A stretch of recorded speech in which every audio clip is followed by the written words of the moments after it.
Morning જય શ્રી રામ મિત્રો, કેમ છો બધા? મજામાં? સ્વાગત છે અમારા નવા વ્લોગમાં. આજે છે અમારી ટ્રીપનો ત્રીજો દિવસ. આજે આપણે દેવપ્રયાગ, રુદ્રપ્રયાગ, માં ધારી દેવી ટેમ્પલ એ બધું સાઇટ સીન લઈને અને પહોંચવાનું છે સીતાપુર. તો અમે મસ્ત એવા તૈયાર થઈ ગયા છીએ, પહોંચી ગયા બ્રેકફાસ્ટ કરવા માટે. બ્રેકફાસ્ટમાં અમને વેજીટેબલ સેન્ડવીચ, પૂરી ભાજી, બટેકા પૌવા, ચા અને કોફી મળી રહી હતી. પછી તો શું ડીશ તૈયાર કરી લીધી અને કૌશલે પેલા તો ચાનો કાંટો ચડાવ્યો. કૌશલ મને કે ચા બહુ જ મસ્તની છે, તું ચાનો કાંટો ચડાવી લે.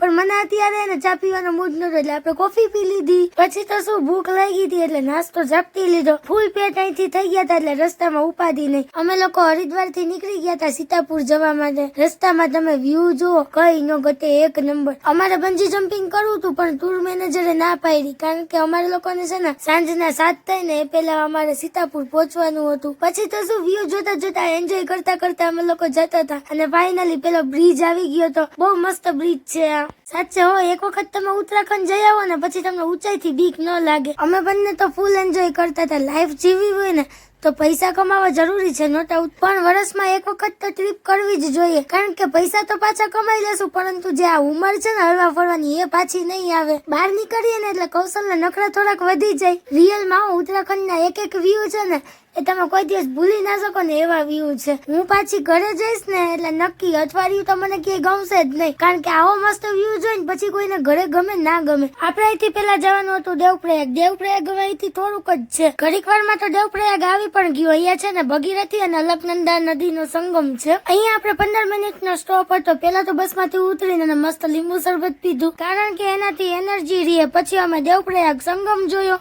અહીંયા એક બાજુથી ભગીરથી નદી આવેલી આવતી હતી અને એક બાજુથી અલકનંદા નદી આવેલી આવતી હતી. બંને નદી અહીંથી ભેગી થાય છે અને ગંગા મૈયા બને છે. તમે બધાએ દર્શન કર્યા ને?